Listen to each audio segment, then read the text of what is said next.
frontier town of Prosperity Creek. Nestled between rolling hills and backed by the towering Rocky Mountains, the settlement had grown from a mining camp into a proper town. Over the past decade, false-fronted buildings lined the main street, their weathered wood bearing witness to harsh winters and scorching summers. The sound of hammers rang from the blacksmith's forge, mixing with the creak of wagon wheels and the steady clip-clop of horses navigating the rutted dirt road. It was on such a morning that Silas McGraw rode into town, his pack-horse laden with enough beaver pelts and bear hides to turn every merchant's head. At 42, Silas cut an imposing figure even by frontier standards, standing well over 6 feet, with shoulders broadened by years of swinging an axe and hauling traps. He moved with the quiet confidence of a man who had learned to trust only himself. His dark hair, streaked with premature silver, hung past his collar, and his full beard bore the same distinguished threading of grey. But it was his eyes that marked him as different from other mountain men. Deep brown and thoughtful, they held a gentleness that seemed at odds with his rugged appearance. Hidden beneath his worn leather coat, wrapped carefully in oiled cloth, lay his most treasured possession, a leather-bound journal that had accompanied him through 15 years of solitary mountain living. Its pages held pressed wildflowers, detailed sketches of elk and eagles, and philosophical musings written by firelight. The journal revealed what few suspected, that beneath Silas McGraw's mountain man exterior beat the heart of a poet, a man who found beauty in small things and recorded his thoughts with the careful penmanship of someone who valued words. The townsfolk watched from doorways and windows as Silas guided his horses down Main Street toward Harrison's trading post. Whispered conversations followed in his wake, not unfriendly, but certainly curious. Most knew of Grizzly McGraw by reputation, the hermit who appeared twice yearly with prime furs and enough gold dust to buy supplies for months. He never caused trouble, paid his debts, and minded his own business. Yet something about his solitary existence fascinated the married women and puzzled the men who couldn't fathom choosing isolation over community. At the far end of Main Street, where the businesses gave way to residential lots, stood the Whitmore mansion, a 3-story testament to the wealth that could be extracted from Montana's mountains. Built of imported brick and adorned with carved wooden trim, painted pristine white, it dominated the landscape like a transplanted piece of Eastern civilization. Behind its tall windows and manicured gardens lived Ezra Whitmore, his wife Margaret, and their 3 daughters. The Whitmore name carried weight in Prosperity Creek. Ezra owned the largest share in 3 different mines, held the mortgage on half the businesses in town, and served on the town council. His eldest daughter, Victoria, had married the territorial judge's son in a ceremony that had been the social event of the decade. His middle daughter, Caroline, was engaged to a railroad executive from Denver and spent her time planning a wedding that would rival Victoria's. Both young women possessed the kind of classical beauty that frontier men wrote poetry about: golden hair, blue eyes, refined manners that came from Eastern finishing schools. But it was the 3rd daughter who concerned Ezra Whitmore. As he stood in his study that morning, gazing out at the mountain man securing his horses at the trading post, Lydia Margaret Whitmore, 26 years old and still unmarried, represented what polite society considered a problem. Not because of any failing in character or intelligence. Indeed, Lydia possessed both qualities in abundance. The issue, as the town's matrons whispered behind gloved hands, was her appearance. A childhood bout with smallpox had left Lydia's face marked with faint scars, visible enough to be noticed in an era that prized unmarked skin above all else. Her hair, while thick and lustrous, was a plain brown rather than the fashionable gold of her sisters. Her figure, though strong and capable, lacked the tiny waist and delicate constitution that men seemed to prefer. Most damning of all, Lydia stood nearly 5 feet 8 inches tall, making her tower over most of the eligible bachelors in their small community. What the town's gossips failed to recognize, or perhaps chose to ignore, was that Lydia Whitmore possessed qualities far rarer than mere physical beauty. She could calculate figures in her head faster than most men could do on paper, having helped manage her father's business ledgers since she was 16. She spoke fluent French and German, read voraciously, and could identify every medicinal herb that grew in the surrounding mountains. Her garden produced the finest vegetables in 3 counties, and her preserves were sought after by every household in town. More importantly, Lydia possessed something her beautiful sisters lacked entirely: genuine kindness. While Victoria and Caroline moved through town like gracious queens, acknowledging their subjects, Lydia stopped to help elderly Mrs. Henderson with her shopping, read stories to the children at the schoolhouse, and never failed to visit families when sickness struck. The town's working women, if asked privately, would admit they preferred Lydia's company to that of her more celebrated sisters. On this particular morning, Lydia stood in the kitchen of the Whitmore mansion, directing the preparation of preserves. While simultaneously reviewing the household accounts, her practical brown dress was protected by a spotless white apron, and her hair was pinned back in a simple but neat arrangement. She moved with efficient grace, checking the temperature of the preserving kettles while making notes in a leather-bound ledger. "Miss Lydia," called Sarah, the young Irish maid who helped in the kitchen, "there's quite a stir in town this morning. That mountain man, the one they call Grizzly, he's back with enough furs to buy half the territory." Lydia looked up from her ledger, curious despite herself. She had seen Silas McGraw during his previous visits to town, though always from a distance. Something about his quiet dignity had caught her attention. The way he moved through the crowds, without seeming to notice the attention he drew. "Sarah, you shouldn't listen to gossip," Lydia said gently, though she found herself walking to the window that overlooked Main Street. From her vantage point, she could see the tall figure of the mountain man as he negotiated with old Harrison over the price of his furs. Even at this distance, there was something compelling about Silas McGraw's presence. Unlike the other rough men who frequented the trading post, he carried himself with a quiet authority that suggested hidden depths. His movements were deliberate and economical, speaking to someone who had learned to waste neither motion nor words. As if sensing her observation, Silas glanced up toward the Whitmore mansion.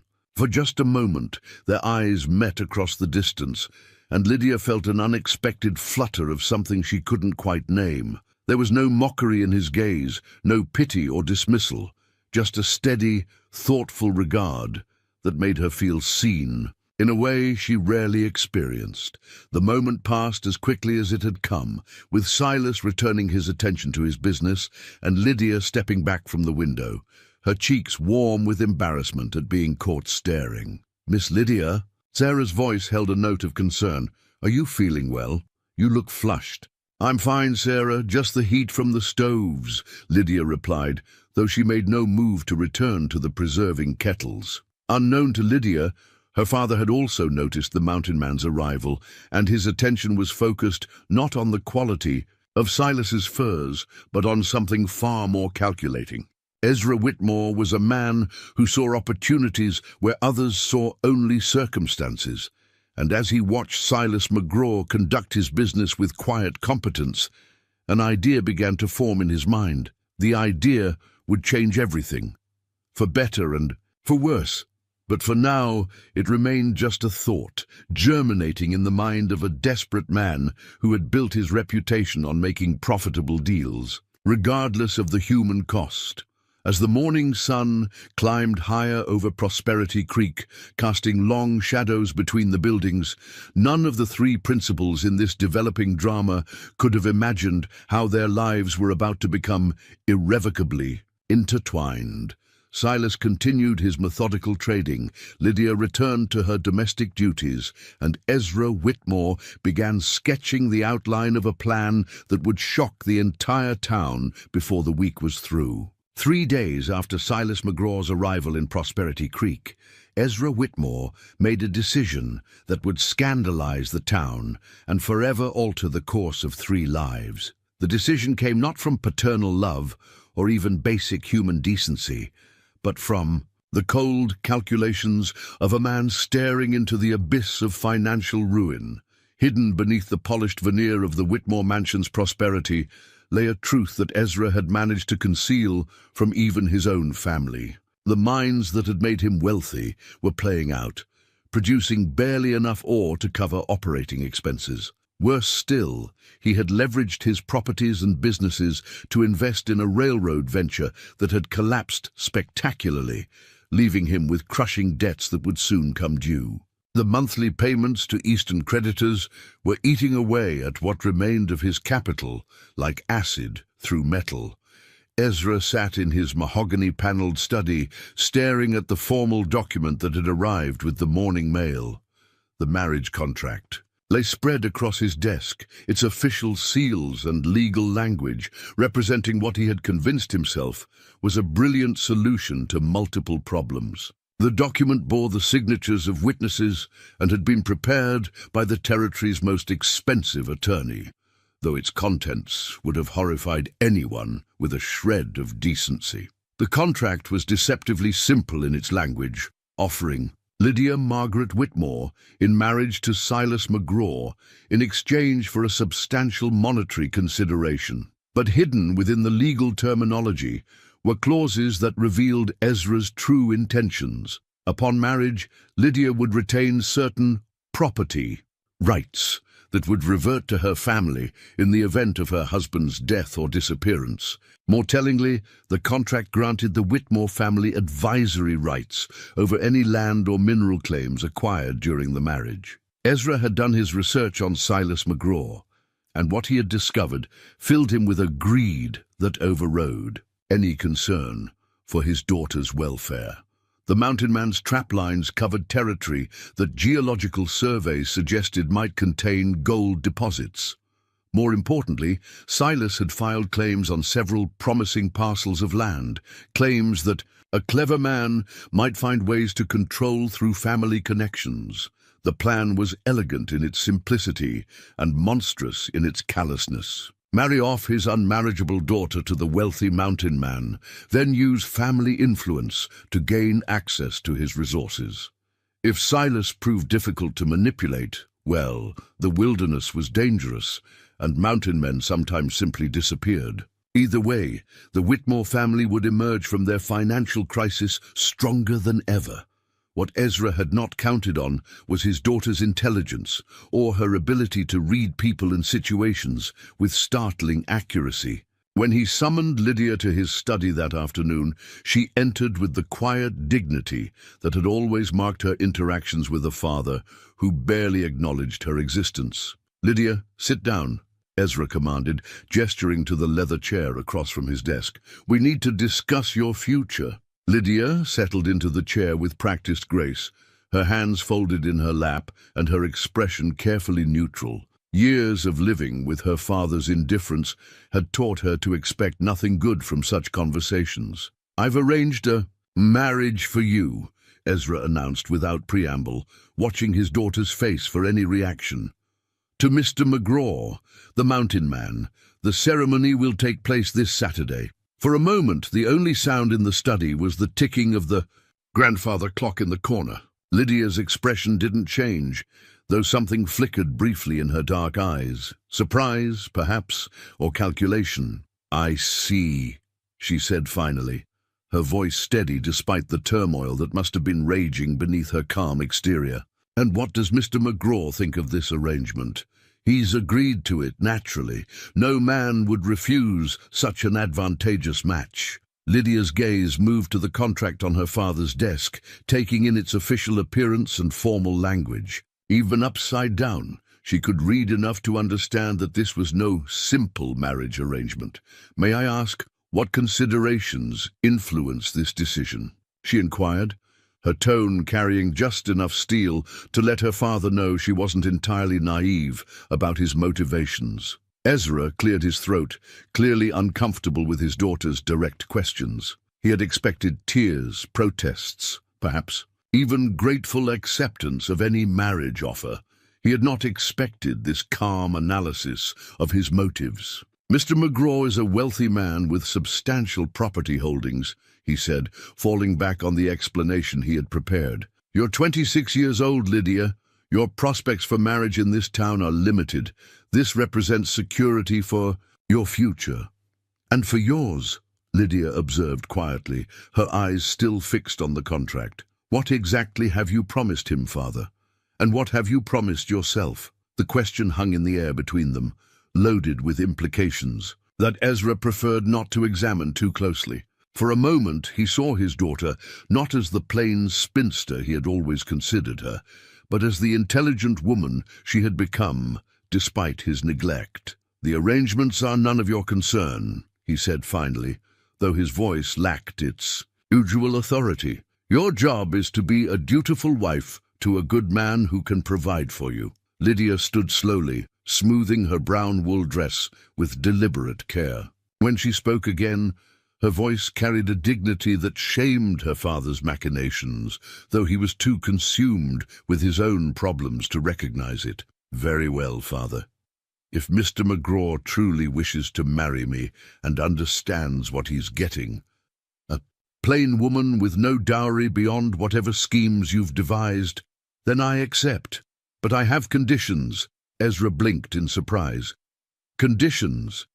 I will be treated as a wife, not a business transaction. I will have a say in decisions that affect us, my life. And I will know the truth about whatever agreements you've made, because I refuse to enter a marriage built on deception." Before Ezra could respond, Lydia had already turned and walked from the study, leaving him alone with his contract and his guilt. He told himself that he was doing what was necessary for the family's survival, that Lydia would be better off married to a successful man than facing poverty as a spinster. But her questions had planted seeds of doubt that would grow more troublesome as the days passed. Meanwhile, 3 blocks away at the Frontier Hotel, Silas McGraw sat in his Spartan room, staring at his own copy of the marriage contract with a mixture of bewilderment and growing anger. Ezra Whitmore had presented the arrangement as a simple business proposition, an aging mountain man's need for a wife in exchange for a substantial payment and the promise of a woman who would ask no questions and make no demands. But as Silas read through the contract's fine print, he began to understand the true nature of the trap being set. The clauses about property rights and family advisory roles revealed Whitmore's real intentions as clearly as if they had been written in plain English. This wasn't a marriage arrangement. It was an elaborate swindle designed to separate him from his land and claims. What puzzled Silas was why Whitmore thought he would be foolish enough to fall for such an obvious scheme. Did the man really believe that 15 years of mountain living had turned him into a simpleton who couldn't read legal documents? Or was there something else at work here, some desperation that was driving Ezra Whitmore to attempt such a clumsy manipulation? As Silas pondered these questions, his thoughts kept returning to the woman who would supposedly become his wife. He had noticed Lydia Whitmore during his previous visits to town, had seen her kindness to children and elderly residents, had observed her quiet dignity in the face of her family's obvious indifference. She was not the beauty her sisters were, but there was something about her that suggested hidden depths. The idea of marriage had occurred to Silas more frequently in recent months. 15 years of solitary living had taken their toll, and he found himself longing for conversation that went beyond trading negotiations and weather observations. The thought of sharing his mountain home with someone who could appreciate its beauty, who might enjoy the books he had collected, and the philosophical discussions he missed from his youth held genuine appeal, but not like this. Not as part of some scheme to cheat him out of his hard-earned property, and certainly not with a woman who might be as ignorant of her father's true motives as Whitmore clearly expected Silas to be. That evening, as the sun set behind the mountains and painted the sky in shades of orange and purple, Silas made a decision that would surprise everyone involved in Ezra Whitmore's elaborate deception. Instead of confronting Whitmore directly or simply leaving town as a sensible man might do, Silas decided to pay a visit to the woman who was supposedly eager to become his wife. The decision would prove to be the first step in a chain of events that would transform a cynical business arrangement into something neither Silas nor Lydia could have imagined. A partnership built on honesty, respect, and eventually a love deeper than either had thought possible. The knock at the Whitmore mansion's front door came just after 7 o'clock, when the family was finishing their evening meal in the formal dining room. Sarah, the young Irish maid, hurried to answer it, her eyes widening when she found the tall mountain man standing on the front porch, hat in hand, and wearing what appeared to be his finest clothes: clean buckskin pants, a pressed white shirt, and a dark wool jacket that had seen better days, but spoke of respect for the occasion. "Good evening, miss," Silas said, his deep voice carrying the careful politeness of a man who understood social conventions, even if he rarely practiced them. "I'd like to speak with Miss Lydia Whitmore if she's available." Sarah bobbed a quick curtsy too, flustered to do more than gesture for him to wait while she hurried to the dining room. The conversation that followed was conducted in urgent whispers, but Silas's keen hearing caught the gist of it. Surprise, confusion, and what sounded like Ezra Whitmore's irritated voice demanding to know what the mountain man was doing at his door. It was Lydia herself who appeared in the front hallway, having excused herself from the family's bewildered questioning. She had changed from her afternoon dress into a simple but elegant evening gown of deep blue wool that complemented her dark eyes and brought out the auburn highlights in her brown hair. Seeing her dressed for company rather than work, Silas found himself revising his assessment of her appearance. She might not possess her sister's classical beauty, but there was something striking about her quiet elegance. "Mr. McGraw," Lydia said, inclining her head slightly, "this is unexpected." "Miss Whitmore," Silas replied, studying her face for any sign of the deception he half expected to find. Instead, he saw intelligence, wariness, and what might have been curiosity. "I was hoping we might have a conversation about the arrangement your father has proposed.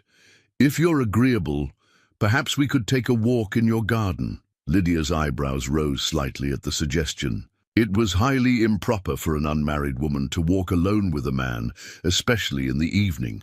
But then again, if they were truly to be married in 3 days, perhaps normal conventions no longer applied. "Allow me to fetch my shawl," she said. The Whitmore garden was Lydia's pride and achievement, though few people beyond the household staff ever saw it. Paths wound between carefully tended beds of vegetables and herbs, with sections devoted to medicinal plants she had cultivated through years of study and experimentation. A small greenhouse at the far end housed her more delicate specimens, and the entire space was enclosed by a white picket fence that created an intimate, private atmosphere. As they walked slowly along the main path, both Silas and Lydia seemed to be gathering their thoughts for a conversation that would determine the course of their futures. It was Silas who finally broke the silence. "Miss Whitmore, I believe we should be honest with each other about this situation," he said, pausing beside a patch of late-blooming roses. "I don't think either of us is under any illusions about your father's motives." Lydia turned to face him, moonlight catching the planes of her face and revealing an expression of quiet resolve. "No, I don't believe we are. The question is, what do we intend to do about it?" "That depends," Silas replied, impressed by her directness.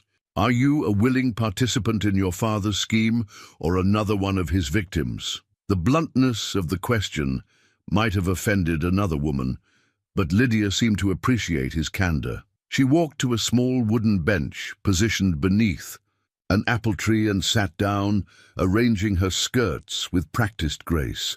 "I'm certainly a victim of his indifference," she said finally, "but as for his scheme, I only learned of the marriage proposal this afternoon, and I've yet to see the full contract. However, I can guess at his intentions. Father has never done anything without calculating the profit involved. Silas joined her on the bench, maintaining a respectful distance while studying her profile in the moonlight. Then why are you willing to go through with it? Lydia was quiet for a long moment, her gaze fixed on the mountains, silhouetted against the starry sky. When she spoke, her voice carried a note of weary resignation, mixed with something that might have been hope. Because at 26, Mr. McGraw, my alternatives are limited. I'm what polite society calls a spinster, and my prospects for marriage in this town died years ago. My father tolerates my presence because I'm useful in managing his household. But I have no illusions about my value to him beyond that utility. When he dies, my sisters will inherit everything, and I'll be dependent on their charity for the rest of my life. She turned to look at him directly, her dark eyes steady and unashamed. You asked for honesty, so here it is. I'm plain. I'm too tall. I'm marked by smallpox scars. And I have opinions about things that women aren't supposed to think about, but I'm also intelligent, capable, and I know how to work hard. If you're looking for a wife who will be content to cook your meals and mend your clothes and ask no questions about your business, then I'm probably a reasonable choice. The matter-of-fact way she catalogued her perceived flaws struck Silas like a physical blow. Here was a woman who had clearly internalized every cruel whisper and dismissive comment she had endured over the years, yet she maintained her dignity and self-respect despite it all. Miss Whitmore, he said gently, I think you may be underestimating your qualities. A bitter smile touched her lips. I'm 26 years old, Mr. McGraw. I stopped believing in fairy tales long ago. I'm not talking about fairy tales, Silas replied. I'm talking about what I've observed during my visits to this town. I've seen you help Mrs. Henderson with her shopping when her arthritis flares up. I've watched you read to the children at the schoolhouse with a patience that their own mothers often lack. I've noticed that your garden produces the finest vegetables anyone has seen, and I've heard that your preserves are sought after by every household in 3 counties. Lydia stared at him in surprise. You've been watching me? Not watching, Silas corrected, feeling heat rise in his cheeks, noticing there's a difference. For the first time since he had known of her existence, Lydia Whitmore smiled, not the polite social expression she wore in public, but a genuine smile that transformed her entire face. In that moment, Silas began to understand that the town's assessment of her appearance was not only cruel, but fundamentally wrong. Mr. McGraw, she said, her voice warmer than it had been all evening, may I ask you a direct question? Of course. Why haven't you simply left town? You must know that my father's contract is designed to cheat you. A man with your experience wouldn't fall for such an obvious trap unless he had reasons of his own for agreeing to it. Silas leaned back against the bench, considering how much truth he was prepared to share with this remarkable woman. Finally, he decided that if he was asking for honesty, he owed her the same in return. Because I'm tired of being alone, he said simply. 15 years in the mountains have given me financial security and a kind of peace I never found in civilization. But they've also given me a loneliness that's becoming harder to bear with each passing season. I find myself talking to my horses and my journal as if they were people, and I've started looking forward to my trips to town, not for the supplies I need, but for the simple sound of human voices. He paused, searching for the right words to explain feelings he had never articulated before. When your father made his proposal, my first instinct was to refuse. The contract is so obviously designed to cheat me that I was insulted by his assumption that I wouldn't see through it. But then I started thinking about you, about the woman who would supposedly be willing to marry a stranger for reasons she couldn't possibly understand. And what did you think? Lydia asked softly. I thought that maybe we could be honest with each other in ways that your father never intended. Maybe we could build something real out of his calculated deception. The silence that followed was comfortable rather than awkward, both of them lost in contemplation of possibilities neither had dared to imagine earlier that day. It was Lydia who finally spoke. "If we were to go through with this marriage, and I'm not saying we should, what would you expect from me?" "Partnership," Silas answered without hesitation. "Honesty, respect, the same things I would offer you in return. And if it doesn't work, if we discover that we're fundamentally incompatible, then we'll deal with that situation when it arises. But Miss Whitmore, I think we both understand that life rarely offers us perfect solutions. Sometimes we have to choose the best available option and work to make it better." Lydia stood and walked to the edge of the garden, where the fence opened, onto a view of the mountains that would soon become her home if she accepted Silas's implicit proposal. The peaks stood stark and beautiful against the star-filled sky, promising both adventure and hardship in equal measure. When she turned back to face him, her decision was evident in the set of her shoulders and the resolve in her dark eyes. "Mr. McGraw," she said formally, "if you're prepared to enter into a marriage based on mutual respect and honest partnership, then I accept your proposal. But I have conditions of my own that we need to discuss." The wedding ceremony took place on Saturday morning in the parlor of the Whitmore mansion, witnessed by a small gathering of curious townspeople who had come more to gawk than to celebrate. Lydia wore her mother's wedding dress, altered to fit her taller frame, while Silas had purchased a new suit from the town's only tailor, a simple but well-made outfit of dark wool that complemented his rugged features. What surprised the guests most was not the unlikely pairing itself, but the demeanor of the bride and groom. Instead of the resigned desperation they had expected to see, both Silas and Lydia conducted themselves with quiet dignity and what appeared to be genuine mutual regard. When they exchanged vows, their words carried conviction rather than mere recitation, and when Silas placed a simple gold band on Lydia's finger, she smiled with what looked remarkably like happiness. The reception was brief, consisting mainly of polite conversation and wedding cake served on the Whitmore's finest china.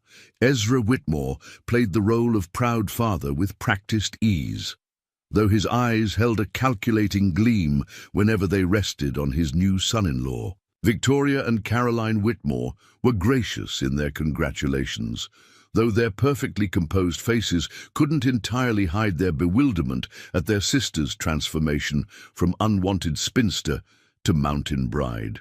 As the afternoon sun began its descent toward the western peaks, Silas helped Lydia load her modest belongings into a sturdy wagon he had purchased for the journey to his mountain home. Her possessions fit easily into 3 wooden crates and a leather traveling bag, a lifetime's accumulation that spoke eloquently of a woman who had never been encouraged to want much for herself. Hidden in the bottom of one crate, carefully wrapped in silk and oiled cloth, was Lydia's most precious possession, a leather pouch containing seeds and dried specimens from her garden, along with detailed notes about their cultivation and medicinal properties. The collection represented years of study and experimentation, knowledge she had acquired through correspondence with botanical societies and careful observation of local plant life. It was her hope chest, in a way, not filled with linens and silver like her sister's had been, but with the tools she would need to create a new life in the wilderness. The journey to Silas's cabin began in awkward silence, both newlyweds uncertain how to navigate this strange new relationship. The wagon rolled steadily along well-worn trails that gradually gave way to deer paths and then to routes that only someone with Silas's experience could follow. As the familiar landmarks of town disappeared behind them, replaced by increasingly wild and beautiful landscape, Lydia felt a mixture of excitement and trepidation that had nothing to do with her new husband's presence beside her. "Are you having second thoughts?" Silas asked quietly, noticing the way she kept looking back toward the valley that held everything she had ever known. "No," Lydia replied, surprising herself with the certainty in her voice. "I'm having first thoughts, actually. I don't think I've ever made a decision this entirely my own before." As they climbed higher into the mountains, Silas found himself stealing glances at his new wife, trying to reconcile the composed woman beside him with the resigned spinster he had expected to marry. Lydia sat straight-backed on the wagon seat, her dark eyes taking in every detail of their surroundings, with an alertness that suggested genuine interest rather than mere politeness. When they stopped to rest the horses beside a crystal-clear mountain stream, Lydia surprised him by immediately beginning to examine the plants growing along the water's edge. She moved with the purposeful efficiency of someone who knew exactly what she was looking for, collecting specimens with careful precision and making notes in a small journal she produced from her traveling bag. "Willow bark," she murmured, stripping, "a piece of bark from a tree with the ease of long practice. And wild mint, both excellent for stomach ailments. Oh, and is that yarrow over there?" Silas watched in fascination as his new wife gathered her botanical treasures, her plain brown traveling dress becoming dusty and her hair escaping its careful pins as she worked. This was clearly a woman in her element, pursuing knowledge and skills that had been dismissed as unimportant by her family, but which could prove invaluable in their mountain home. "You know about medicinal plants?" he asked, genuinely curious. "I've been studying them for years," Lydia replied, carefully wrapping her specimens for transport. Mother thought it was an appropriate hobby for a spinster, useful enough to be practical, but not so interesting as to attract unwanted attention from men. The bitter note in her voice when she mentioned her mother's opinion struck Silas like a physical blow. How many interests and talents had this woman been forced to hide or diminish in order to fit her family's narrow expectations? "Well," he said carefully, "where we're going, practical skills are valued above social opinions. I'd be grateful for any knowledge you're willing to share." The smile she gave him in response was radiant, transforming her face in a way that made Silas understand why the town's assessment of her appearance had been so fundamentally wrong. Lydia Whitmore wasn't plain. She had simply been living in circumstances that dimmed her natural light. As they resumed their journey, the conversation between them began to flow more naturally.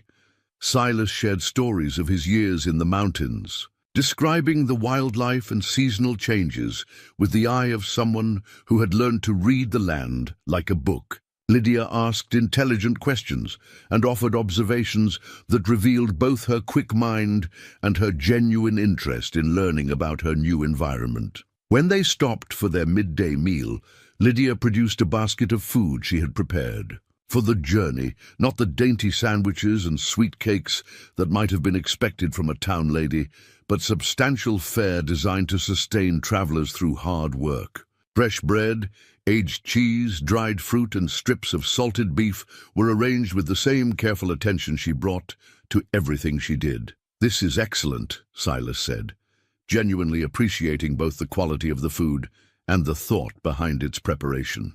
"You planned this meal like someone who understands trail travel. I read everything I could find about frontier living," Lydia admitted, coloring slightly at the praise. "I wanted to be useful rather than burdensome." As they ate, Silas found himself studying his new wife with growing respect.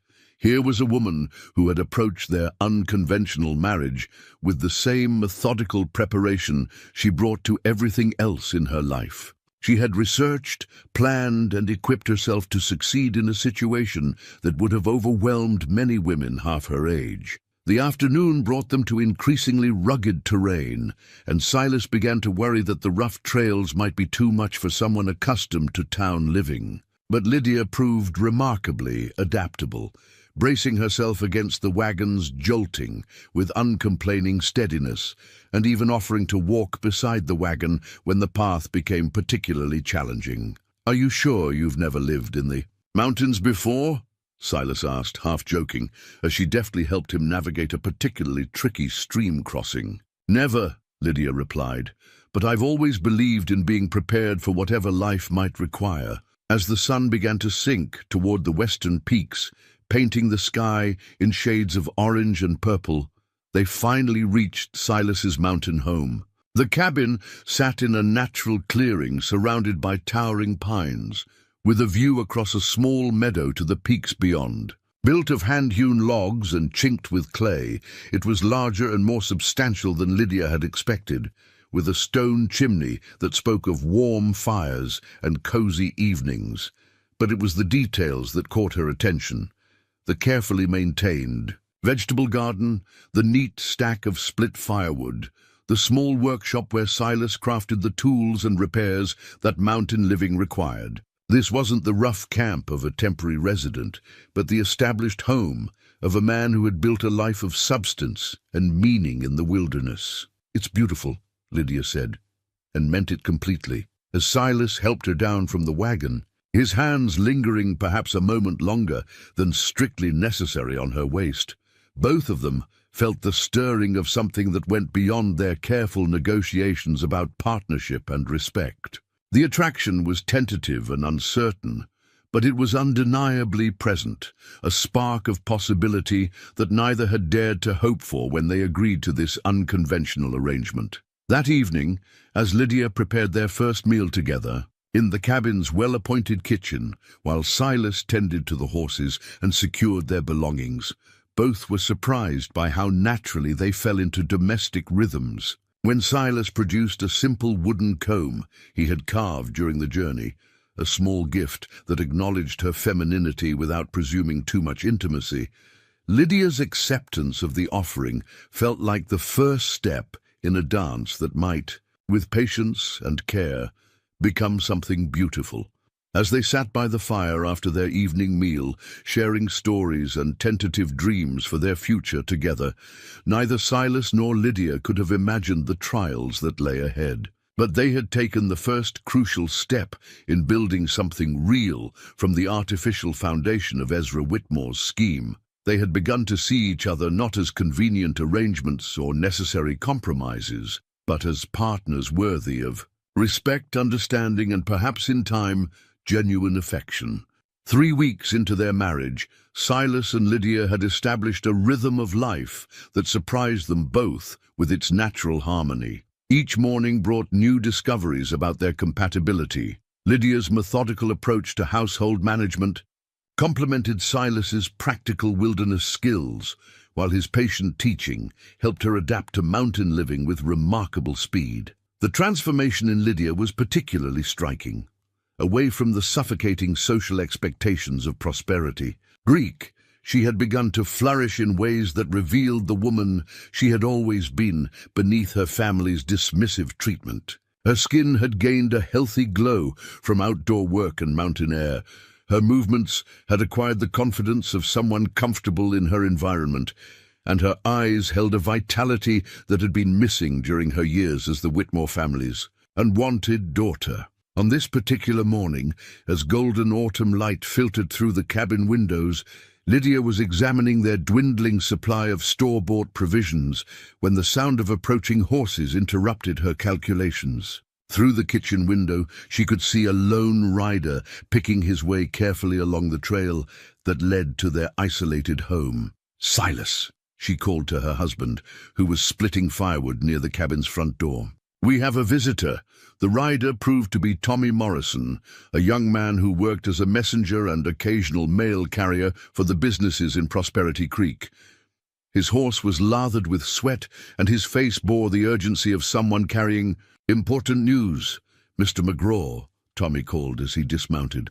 "I've got a letter for your wife. Came in on yesterday's stage from back east, and Mr. Whitmore said it was urgent enough to warrant special delivery." Silas accepted the envelope with a frown, noting the expensive paper and formal seals that suggested legal correspondence. The return address bore the name of a law firm in Denver, and the letter was addressed to Mrs. Lydia McGraw in a careful clerk's handwriting. "Thank you, Tommy," Lydia said, emerging from the cabin with a cup of coffee and a plate of fresh biscuits for the tired messenger.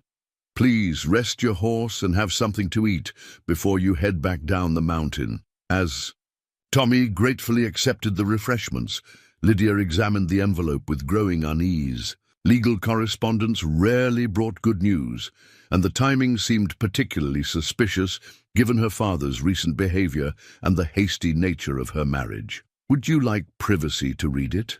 Silas asked quietly, noting the concern. In his wife's expression, "No," Lydia replied firmly.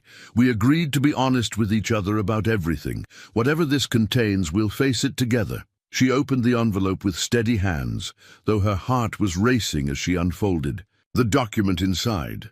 The letter was written in the formal language of legal proceedings, but its meaning became clear as she read the carefully crafted sentences aloud. The law firm was writing to inform Mrs. McGraw that her father's extensive debts had come to light, following an investigation by his Eastern creditors. Mr. Ezra Whitmore owed substantial sums to various parties, and his assets were being evaluated to determine what could be recovered to satisfy these obligations. As his daughter, Mrs. McGraw might have certain legal responsibilities regarding these debts, particularly those incurred before her marriage. But it was the final paragraph that revealed the true purpose of the letter. The firm had been engaged to examine the validity of certain property transfers and business arrangements that might have been designed to hide assets from legitimate creditors. Specifically, they were investigating whether Mr. Whitmore's daughter's recent marriage might have been arranged to transfer valuable mining claims and land holdings beyond the reach of debt collection. "They're suggesting that our marriage was designed to protect your father's assets," Silas said quietly after Lydia finished reading. "That you might be complicit in helping him hide his wealth from creditors." Lydia stared at the letter, her face pale with shock and growing anger. "He used me," she whispered, "even more completely than we realized. He didn't just want access to your land. He wanted to make it look like he had nothing left to seize." The implications were staggering. If the creditors could prove that the marriage was a fraudulent arrangement designed to hide assets, both Silas and Lydia could face serious legal consequences. Worse still, Silas's legitimate property holdings could be seized to satisfy debts he had no responsibility for. "There's more," Lydia said, her voice growing steadier as her initial shock gave way to cold fury. She had discovered a second sheet of paper tucked behind the first, a copy of the marriage contract her father had prepared, with notations in the margins that revealed its true purpose. The contract wasn't just designed to give Ezra Whitmore access to Silas's wealth. It was structured to make it appear that Silas had married into the Whitmore family's financial obligations. Carefully worded clauses would make him legally responsible for certain of Ezra's debts, while simultaneously transferring ownership of his own assets to his new wife, who was, conveniently, Ezra's daughter, and therefore subject to his influence. "He planned this for months," Lydia said, her hands trembling with rage as the full scope of her father's betrayal became clear. "The timing, the urgency, even the way he presented you as a simple mountain man who wouldn't understand complex legal arrangements, it was all calculated to trap both of us." Silas took the documents from his wife's shaking hands and read through them again, his own anger building as he recognized the sophistication of the scheme. Ezra Whitmore hadn't just been looking for a convenient husband for his unwanted daughter. He had been looking for a wealthy Mark who could be manipulated into assuming responsibility for debts that would destroy any normal man. "The question now," Silas said grimly, "is what we're going to do about it." Tommy Morrison had finished his meal and was preparing to depart, clearly sensing the tension that had settled over the McGraw household.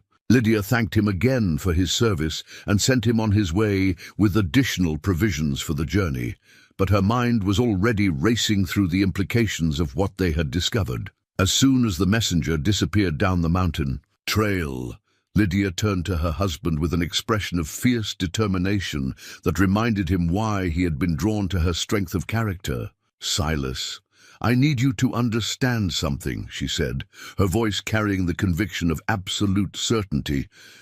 "I knew nothing about the extent of my father's schemes. I suspected he had ulterior motives for arranging our marriage, but I never imagined he would try to make you responsible for his debts or put your property at risk." "I know that," Silas replied without hesitation. Anyone who spent 5 minutes in your company would know that you're incapable of such deception." The simple faith in his voice brought tears to Lydia's eyes, tears of gratitude for his trust and rage at her father's manipulation of them both. "Then you also need to know that I choose you," she continued, stepping closer to him with an urgency that spoke of more than mere partnership. "Not because I'm trapped in this marriage or because I have nowhere else to go, but because in 3 weeks you've shown me more respect and kindness than my family offered in 26 years. Whatever my father's intentions were, what we've built together is real, and I won't let his schemes destroy it." The declaration hung in the mountain air between them, loaded with implications that went far beyond their original arrangement. For the first time since their wedding, both Silas and Lydia were acknowledging that their feelings for each other had evolved beyond mere compatibility into something deeper and more precious. "Lydia," Silas said, her name carrying a tenderness that made her heart race, "I need you to know that what I feel for you has nothing to do with your father's contracts or anyone else's expectations. These past weeks have shown me what real partnership looks like, and I wouldn't trade what we have for all the gold in these mountains." The emotional intensity of the moment might have overwhelmed them both, if not for the practical urgency of their situation. They had discovered a threat that could destroy not only their marriage, but their entire future, and they needed to act quickly to protect themselves. "We need to examine every document your father made me sign," Silas said, forcing himself to focus on immediate necessities. "And we need to understand exactly what legal obligations those papers might create." Lydia nodded, already moving toward the cabin's small writing desk where Silas kept his important papers. "I also need to write to some people in Denver, friends from my correspondence about botanical studies who work in legal offices. They might be able to help us understand what we're facing." As they spread the various contracts and agreements across the kitchen table, both Silas and Lydia began to appreciate the true sophistication of Ezra Whitmore's scheme. The documents were masterpieces of legal manipulation, designed to appear straightforward while hiding clauses that would gradually transfer control of Silas's assets to the Whitmore family. "Look at this," Lydia said, pointing to a seemingly innocent paragraph about mutual financial responsibilities in marriage. The language makes it sound like standard marriage provisions, but combined with this clause about property management, it could be interpreted to make you responsible for debts incurred by any member of my family. Silas studied the documents with growing admiration for his wife's analytical abilities. Her years of helping manage her father's business affairs had given her a sophisticated understanding of legal language that proved invaluable in dissecting the trap they had stumbled into. "There's something else," Lydia said, her voice taking on a note of grim satisfaction. "Father may have been too clever for his own good. Some of these clauses contradict each other, and there are provisions that could be used against him if we're careful about how we proceed." As the afternoon wore on, their analysis revealed both the extent of their danger and the possibilities for fighting back. Ezra Whitmore's scheme was elaborate and well-planned, but it relied on several assumptions that were no longer true. Most importantly, the assumption that Silas was an ignorant mountain man who wouldn't understand what was happening until it was too late. "We need to get ahead of this," Silas said, as the sun began to sink toward the western peaks. "If we wait for your father or his creditors to make the next move, we'll be fighting a defensive battle we can't win." "Agreed," Lydia replied, her strategic mind already formulating plans. "But we also need to be smart about how we proceed. Father has resources and connections that we lack, and he's desperate enough to be dangerous." As they worked together late into the evening, developing strategies and contingency plans, both Silas and Lydia felt their partnership deepening into something that transcended their original arrangement. They were no longer just two lonely people who had found companionship. They were allies united against a common threat, and the trust they placed in each other had been forged in the fire of genuine crisis. The threat, represented by the legal documents, was real and serious, but it had also accomplished something that months of careful courtship might not have achieved. It had forced Silas and Lydia to declare their true feelings for each other and commit to fighting for their future together, whatever the cost might be. The first snow of the season arrived 2 weeks later, blanketing their mountain home in pristine white and effectively cutting them off from the outside world until spring. For most frontier couples, such isolation might have been a hardship, but for Silas and Lydia, it provided something they desperately needed: time to plan, prepare, and allow their relationship to develop without external pressures. During the long evenings by the fire, as wind howled through the pines and snow piled against their windows, Lydia worked on detailed maps of the surrounding territory. Her cartographic skills, developed through years of studying botanical distribution patterns, proved remarkably sophisticated. Each map showed not only topographical features, but also resource locations, seasonal water sources, game trails, and potential defensive positions. Information that could prove crucial if their legal troubles escalated into physical confrontation. "You've marked every cave and ravine within 20 miles, Silas observed one evening, studying her latest creation with admiration. "Where did you learn to survey land like this?" "Books, mostly," Lydia replied, adding careful notations to indicate timber, quality in different areas, and observation during our rides together. "I've always been good at seeing patterns and relationships that others miss." The maps were just one example of how Lydia had thrown herself into mastering every aspect of mountain living. She had learned to read weather signs with startling accuracy, could track small game through snow, and had developed an intuitive understanding of their land's resources that complemented Silas's years of experience. More importantly, she had begun to think strategically about their situation in ways that impressed her husband with their tactical sophistication. "If father's creditors come looking for us in the spring," she said, spreading out her most detailed map, "they'll expect to find a helpless woman and an isolated mountain man. Instead, they'll be dealing with people who know this terrain better than anyone and have had months to prepare for their arrival." The transformation in Lydia during their weeks of isolation was remarkable. The timid, self-deprecating woman who had left Prosperity Creek had been replaced by someone who moved with quiet confidence and spoke with the authority of someone who knew her own worth. The harsh beauty of mountain winter had brought out a strength in her that years of town living had suppressed, and Silas found himself falling more deeply in love with her each day. The change was physical as well as emotional. Hard work and mountain air had given Lydia a vitality that made her previous appearance seem faded by comparison. Her dark eyes held a brightness that reflected her growing confidence, and her movements had acquired the efficient grace of someone completely comfortable in her environment. When she laughed, which happened with increasing frequency as their relationship deepened, the sound transformed their cabin into something warmer than any fire could provide. One evening in late November, as they worked together preparing preserved meat for the long winter ahead, Silas made a discovery that would change everything they thought they knew about their situation. While organizing the papers in his desk, he found a document that had been overlooked in their initial examination. Of Ezra Whitmore's contracts, a geological survey report that had somehow become mixed in with their marriage papers. "Lydia," he called,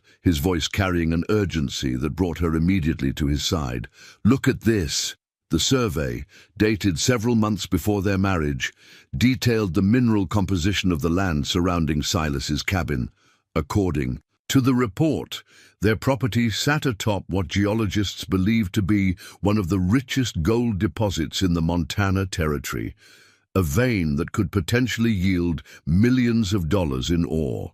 "This is why father was so determined to arrange our marriage," Lydia breathed, studying the technical diagrams with growing understanding. "He wasn't just looking for access to your existing wealth.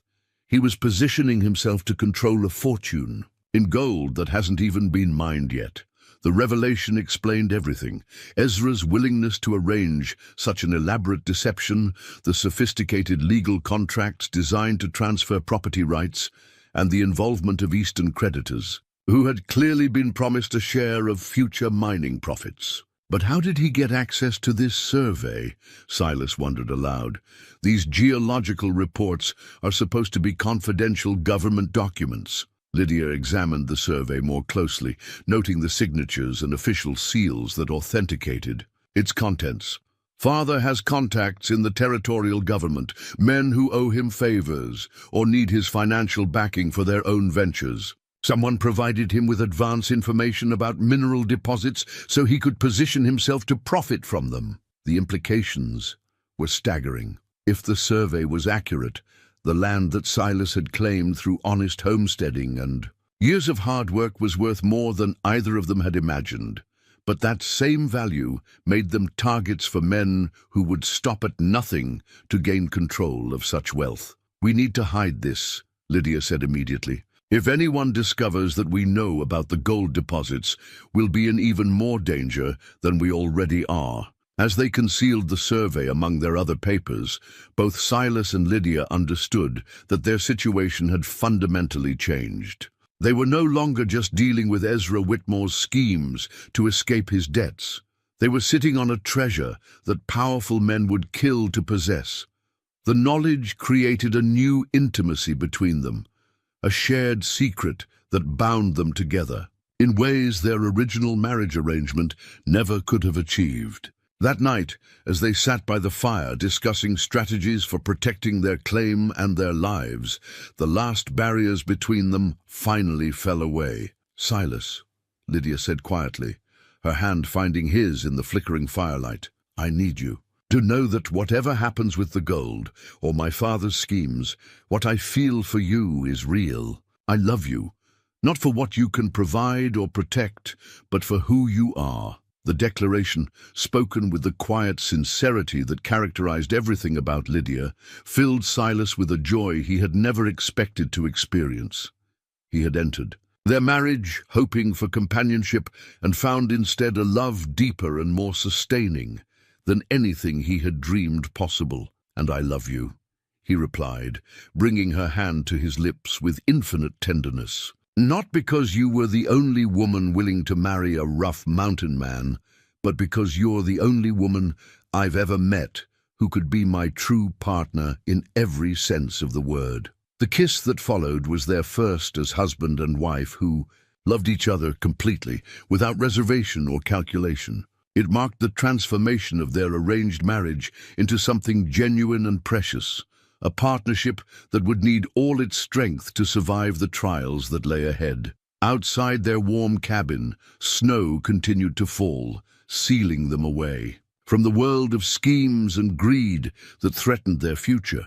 But inside, by the light of their fire and the warmth of their love, Silas and Lydia McGraw prepared for the battle they knew was coming, secure in the knowledge that whatever they faced, they would face it together. Spring arrived in the Montana Territory with sudden violence, melting snows, creating torrential streams, and washing away the peaceful isolation that had protected Silas and Lydia through the winter months. With the opening of mountain passes came the sound they had been dreading, multiple horses picking their way up the treacherous trail toward their cabin. From her position at the kitchen window, Lydia counted at least 8 riders, their faces grim and their saddles equipped with the tools of men prepared for trouble. Leading the group was a figure she recognized with a mixture of anger and heartbreak. Her father, Ezra Whitmore, looking older and more desperate than she had ever seen him. "He's brought armed men," she reported to Silas, who was checking his rifle near the front door, "and legal papers from the look of that leather satchel he's carrying." The confrontation they had spent months preparing for had finally arrived, but neither Silas nor Lydia felt ready for the emotional complexity of facing down her own family. The winter had given them time to plan defensive strategies and strengthen their legal position, but it couldn't prepare them for the pain of Ezra's ultimate betrayal. "Silas McGraw," Ezra called, as the group came to a halt in front of the cabin, his voice carrying the authority of a man accustomed to getting his way. "We need to talk about the serious legal issues surrounding your marriage to my daughter." Silas emerged from the cabin with calm deliberation, his rifle held casually but ready for use. Behind him, Lydia appeared in the doorway, her own weapon visible, and her stance making it clear that she stood with her husband against whatever her father intended. "Mr. Whitmore," Silas said evenly, "you're on my property without invitation, and you've brought armed men to threaten my wife and me. I suggest you state your business quickly and then leave." Ezra's face darkened at the implication that he was the intruder in this situation, but he controlled his temper with visible effort.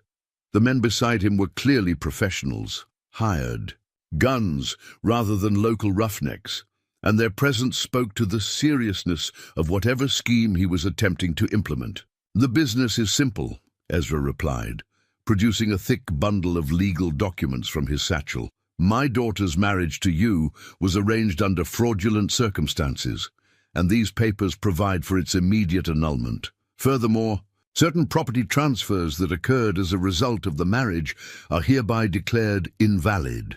Lydia stepped forward, her face pale, but her voice steady. "What property transfers, Father?" "Silas owned his land and claims long before he met me." "That's where you're wrong, my dear daughter," Ezra said, and there was something almost triumphant in his tone.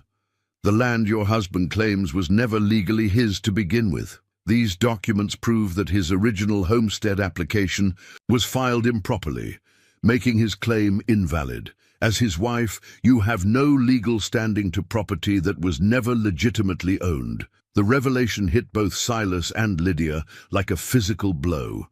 If Ezra could prove that the homestead claim was invalid, they would lose not only their home, but any legal protection against his schemes to seize their assets. "That's impossible," Silas said, though uncertainty crept into his voice.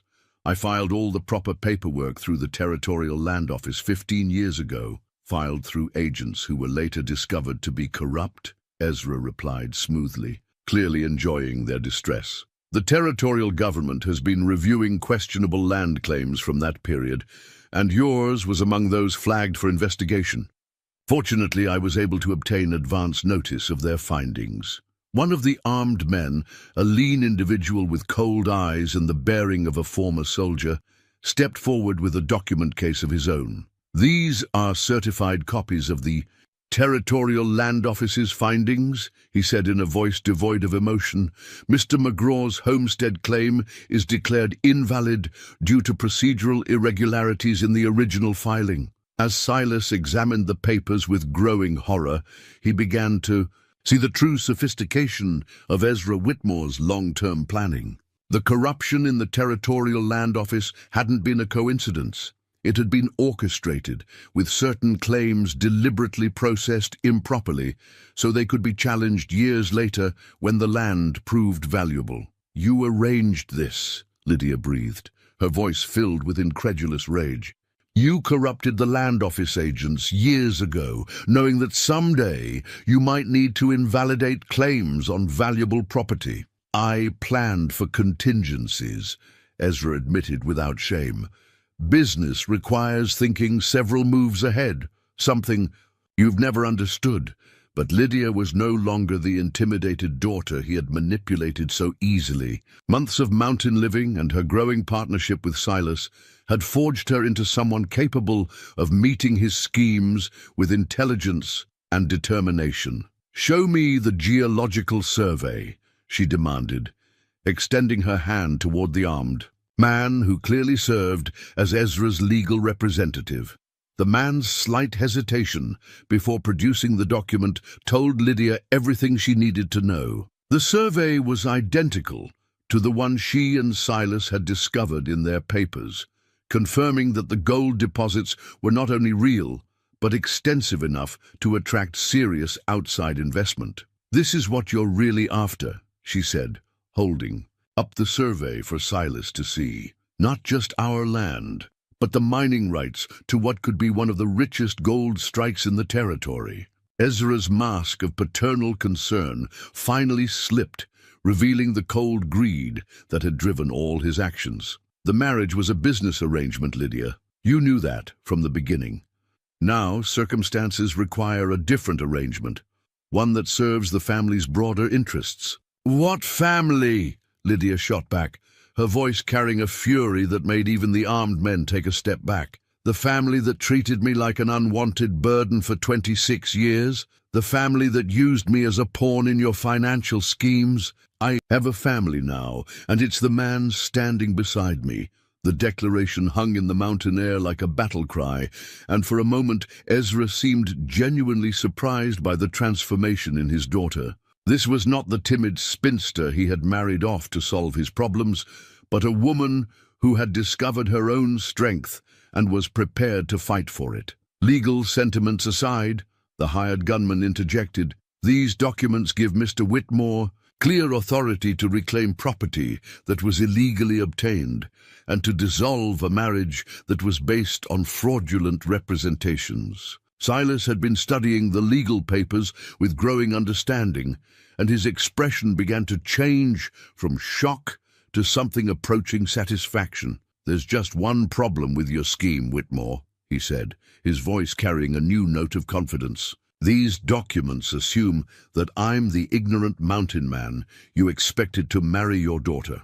He reached into his coat and produced a leather portfolio that neither Lydia nor Ezra had seen before.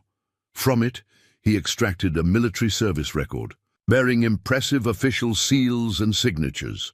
Captain Silas McGraw, United States Army Corps of Engineers, he read aloud. Veteran of the Civil War, decorated for service in military intelligence and strategic planning. Graduate of West Point Military Academy, class of 1852. The silence that followed was profound. Ezra Whitmore had built his scheme on the assumption that he was dealing with an uneducated frontiersman who could be easily manipulated through legal trickery. Instead, he was facing a man with formal education, military training, and 15 years of experience in surviving situations where intelligence was the difference between life and death. I've been letting you think you were smarter than me, Whitmore, Silas continued, his voice carrying the authority of command that had once led men into battle. But I've known about your scheme since before the wedding, and I've spent the winter preparing for exactly this moment.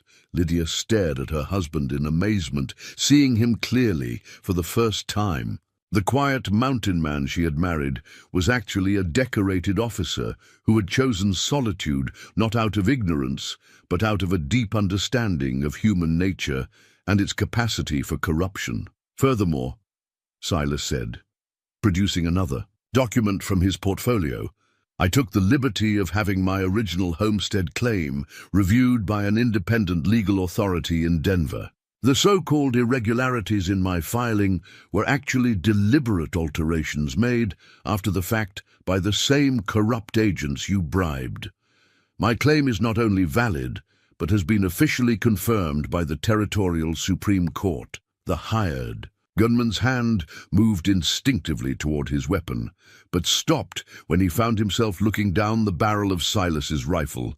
The mountain man's military training was evident in the speed and precision of his movement, and his eyes held the steady calm of someone who had faced death many times before. Now then, Silas said conversationally, though his rifle never wavered, I suggest you gentlemen collect your fraudulent documents and leave my property. And Mr. Whitmore, if you ever threaten my wife or attempt to set foot on our land again, you'll discover just how much I learned about dealing with enemies during my military service. The confrontation was over, but the real battle was just beginning. The retreat of Ezra Whitmore and his hired men brought no sense of victory to the mountain cabin. Only the grim knowledge that a desperate man with nothing left to lose would not accept defeat so easily. As Silas and Lydia watched the riders disappear down the treacherous mountain trail, both understood that the real confrontation was yet to come. They'll be back, Silas said quietly, his military service medal catching the afternoon sunlight as he pinned it to his shirt. No longer a hidden reminder of his past, but a declaration of the skills he was prepared to use to protect his home and wife. With more men and better plans, Lydia agreed, her analytical mind already working through the tactical implications of their situation. Father won't make the mistake of underestimating you again. That evening, as they sat by the fire examining Silas's military records and decorations, Lydia began to understand the full extent of what her husband had hidden from the world and from her. The Congressional Medal of Honor spoke of heroism under fire, while commendations from generals praised his tactical brilliance in situations where conventional military thinking had failed. "Why didn't you tell me about your military background?" she asked, tracing the engraved details of his highest decoration with gentle fingers. "Because I came to the mountains to escape that life," Silas replied, his voice carrying the weight of old memories. "I'd seen enough of what men do to each other in the name of duty and honor. I wanted to build something clean and peaceful, away from the schemes and violence that seem to follow civilized society everywhere it goes. And instead, you married into exactly the kind of trouble you were trying to avoid," Lydia observed with bitter humor. "No," Silas corrected, taking her hands in his with infinite tenderness.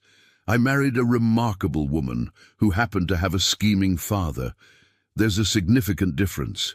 Over the following days, their mountain home transformed into something resembling a military headquarters, as Silas applied his strategic training to their defensive preparations. Using Lydia's detailed maps, he identified the best positions for observing approaching riders, planned fallback routes in case they needed to evacuate quickly, and established supply caches at strategic locations throughout their territory. Lydia proved an apt student of military tactics, her intelligence and methodical nature making her ideal for the kind of detailed planning that successful defense required. Together, they created overlapping fields of observation and prepared defensive positions that would force any attacking force to approach through carefully controlled routes. "Your father will hire professionals next time," Silas explained as they scouted potential ambush sites, men who know how to approach defended positions and deal with armed resistance. "We need to think several steps ahead of them. Then we need to know who he's hiring and what resources he has access to," Lydia replied. "I still have friends in town, people who might be willing to provide information about Father's activities." The intelligence gathering began immediately. Using a network of contacts developed through years of correspondence about botanical subjects, Lydia sent carefully worded letters requesting information about business activities in Prosperity Creek. The responses, when they came, painted a disturbing picture of Ezra Whitmore's desperate situation. Her father's debts were even more extensive than they had realized, involving not just Eastern creditors, but also some of the territory's most dangerous men. Individuals who had invested heavily in his mining ventures and expected substantial returns. More troubling still, he had apparently promised several different parties exclusive access to the same gold deposits, creating a web of conflicting obligations that could only be resolved through force. "He's painted himself into a corner," Lydia observed as they studied the intelligence reports by lamplight. "He owes more money to more dangerous people than he could pay if he owned every mine in Montana. The only way out is to deliver the gold deposits he's promised, which means taking our land by any means necessary. And if he fails, then some very unforgiving people will make sure he doesn't have the opportunity to disappoint them again," Lydia said grimly. "Which means he's going to throw everything he has at us, because it's literally a matter of life and death for him." The knowledge that they were facing not just Ezra's greed, but his desperation, added new urgency to their preparations. A greedy man might be willing to negotiate or compromise, but a desperate man would fight to the death rather than accept failure. As spring progressed into early summer, signs of surveillance began to appear around their property. tracks in the soft earth near their perimeter, carefully concealed observation posts in the surrounding forest, and the occasional glint of sunlight off field glasses in the distance all indicated that professional watchers were studying their movements and defensive preparations. "They're being thorough," Silas noted with grudging professional respect. "Mapping our routines, identifying our strengths and weaknesses, probably trying to determine if we have any outside help we can call on." "Do we?" Lydia asked. "Have outside help, I mean?"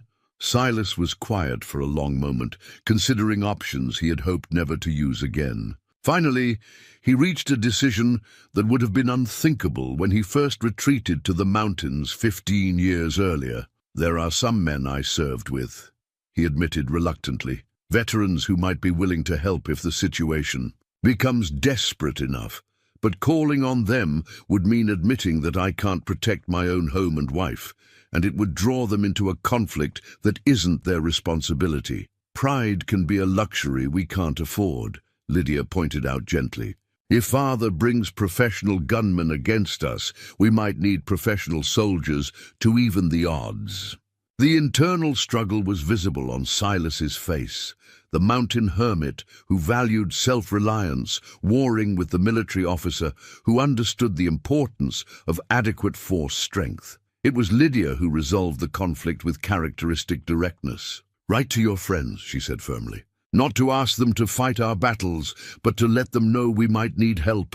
If the situation escalates beyond what we can handle alone, at least they'll be prepared to respond quickly." The letters were dispatched that very day, carried by trusted messengers to men scattered across the Western Territories, former soldiers who had found their own ways to build new lives after the war. The responses, when they came, were immediate and unequivocal. If Captain McGraw needed help, it would be provided without question or hesitation.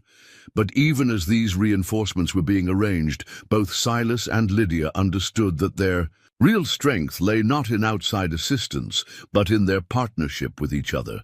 The winter months had forged them into a team that functioned with the seamless coordination of long-time military comrades, each able to anticipate the other's thoughts and actions with uncanny accuracy. "Whatever comes," Lydia said one evening, as they watched the sun set behind the mountains they both loved, "we'll face it together, and we'll win, because we have something worth fighting for that Father and his hired men will never understand." "What's that?" Silas asked, though he already knew the answer.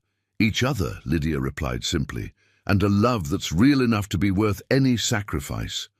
As if summoned by her words, the sound of approaching horses echoed across the valley. Not the careful approach of scouts or surveyors, but the deliberate advance of a force confident in its strength and intent on decisive action. The final confrontation was beginning, and both Silas and Lydia McGraw stood ready to defend everything they had built together, whatever the cost might be. Dawn was still an hour away when the attack began, but Silas and Lydia were ready for it. The mountain man's military instincts had detected the subtle changes in their surroundings, the absence of night sounds that indicated hidden watchers, the wrongness in the pattern of shadows that suggested concealed movement. He had wakened his wife with a gentle touch, and together they had taken their predetermined positions without a word being spoken. From her concealed position behind the cabin's stone foundation, Lydia watched through the pre-dawn darkness as figures moved with professional stealth toward their home. She counted at least 12 men, all carrying rifles and moving with the coordinated discipline of experienced fighters. These weren't the crude hired guns her father had brought on his first visit. These were military veterans, probably recruited from the same desperate circumstances that had driven other former soldiers to questionable employment. The signal mirror in her hands caught the faint starlight as she flashed a brief message to Silas, positioned in the timber 30 yards away. "Enemy approaching from north and east. Numbers confirmed. Ready to begin." Silas's response came immediately, the coded flashes they had practiced through long mountain evenings now serving their deadly purpose. "Wait for first shot." Follow planned sequence. Trust the preparation. The attacking force moved. With impressive skill, using the natural cover of rocks and fallen logs to approach the cabin without exposing themselves to defensive fire. But their very professionalism worked against them, because Silas had anticipated exactly this kind of coordinated assault and had prepared accordingly. The first shot came not from the attackers, but from Silas himself, his rifle speaking with the calm precision of a marksman who had learned his trade in some of the war's bloodiest campaigns. One of the approaching figures spun and fell, and suddenly the pre-dawn quiet exploded into the controlled chaos of professional combat. Lydia's role in the defense had been carefully planned to make the most of her particular skills while keeping her as safe as possible. From her concealed position, she used the signal mirror to coordinate Silas's movement and provide information about enemy positions he couldn't see from his location. But more importantly, her rifle added a deadly second line of fire that turned their single defensive position into what appeared to be a coordinated defense by multiple shooters. Her first shot took down an attacker who had flanked wide to the east, trying to get behind Silas's position. The man fell with a cry of surprise that suggested the attacking force hadn't expected to face competent opposition from the supposedly helpless woman they were trying to intimidate. "Two down," she called softly, knowing Silas's trained ears would pick up her voice despite the gunfire. "Confirmed," came his reply. "They're regrouping behind the woodshed. Watch for movement on your left." The coordination between them was flawless, the product of months of preparation and a partnership that had been forged in trust and tested under pressure. They moved together like dancers, following familiar steps, each anticipating the other's needs and providing support without requiring instruction. The attacking force, despite their initial losses, pressed forward with the determination of men who understood the stakes involved. These weren't simple hired guns fighting for money. They were professionals who had been told that failure would result in consequences none of them wanted to face. "McGraw," called a voice from behind the woodshed, carrying the authority of command. "We don't want to hurt your wife, but we will if you force us to. Surrender now, and she'll be allowed to leave unharmed." Silas's answering shot, placed precisely through a gap in the woodshed's boards, suggested his opinion of such offers. The yelp of pain that followed indicated his message had been received and understood, but the attackers had resources beyond simple firepower. As the gunfight continued, Lydia noticed smoke beginning to rise from several points around their property. The enemy was attempting to burn them out, using fire arrows to set their outbuildings and fences ablaze in hopes of forcing them into the open. "Silas," she called urgently, "they're trying to fire the place." "I see it," he replied, his voice grim. "Time for the surprise we prepared." The surprise was a testament to both Silas's military engineering background and Lydia's methodical nature. Throughout the spring, they had prepared not just defensive positions, but also a series of carefully placed charges designed to create obstacles and confusion if they faced a coordinated attack. Silas's signal, 3 quick shots, followed by a pause, triggered Lydia's detonation of the first charge. The explosion brought down a large dead tree they had prepared, blocking the main approach route and forcing the attackers to expose themselves as they sought alternative paths forward. Psychological effect was as important as the tactical advantage. Suddenly, the professional gunmen found themselves facing opponents who had anticipated their strategies and prepared countermeasures that went far beyond simple defensive shooting. This wasn't the easy intimidation of frightened homesteaders they had expected. This was a military-style defense conducted by people who understood warfare at a sophisticated level. "Fall back and regroup," ordered the enemy commander, his voice carrying frustration and growing respect for his opponents. These aren't ordinary settlers, but falling back proved more difficult than advancing had been. Silas and Lydia had prepared their defensive positions with interlocking fields of fire that made retreat under pressure a dangerous proposition. Two more attackers fell as they attempted to withdraw to safer positions, their cries of pain and anger echoing across the mountain valley. From her concealed position, Lydia could see the attackers' leader clearly for the first time. A lean man with graying hair and the bearing of a career soldier. He was directing his men with the calm competence of someone accustomed to combat, but she could also see the uncertainty in his movements as he tried to adapt to a situation that wasn't developing according to his expectations. Professional. Military, she called softly to Silas. The leader knows what he's doing. Confirmed, Silas replied. But he's fighting the last war, not this one. The observation proved prophetic. As the morning light grew stronger, revealing the full extent of the defensive preparations Silas and Lydia had made, the attacking force began to show signs of demoralization. They had expected to face desperate civilians armed with hunting rifles. Instead, they were engaged in a tactical battle against opponents who had turned their mountain home into a fortress. The second prepared charge detonated when the attackers attempted to circle around to the south, brought down a section of hillside that had been carefully undermined during the spring months. The landslide blocked another approach route while creating a dust cloud that provided cover for Silas to change positions without being observed. "How many charges do we have left?" he asked during a brief lull in the fighting. "3, Lydia replied, checking the carefully prepared detonation system they had installed. "But we should save them for when they make their final push." That push came sooner than expected. The attacking force's commander, recognizing that his initial strategy had failed, ordered a coordinated assault from multiple directions simultaneously. It was a desperate tactic that would either overwhelm the defenders through sheer numbers or result in catastrophic losses for his own force. Lydia's marksmanship proved decisive in the chaos that followed. Her rifle, speaking with the deadly accuracy her husband had helped her develop, found its targets with mechanical precision. One attacker fell as he tried to rush the cabin's front door. Another dropped as he attempted to climb through a side window, and a third stumbled and rolled down the hillside when her bullet found him trying to gain an elevated firing position. The bloodied wedding ring on her finger, simple gold that had become a symbol of commitment forged in fire, caught the morning sunlight as she worked the lever of her rifle with practiced efficiency.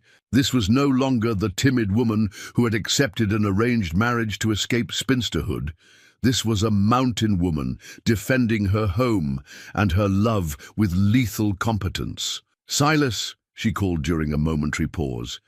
Movement in the timber to your right. His answering shot confirmed that her warning had been timely and accurate. The partnership that had begun as a business arrangement and evolved into love was now being tested in the crucible of combat, and it was proving stronger than either of them had dared to hope.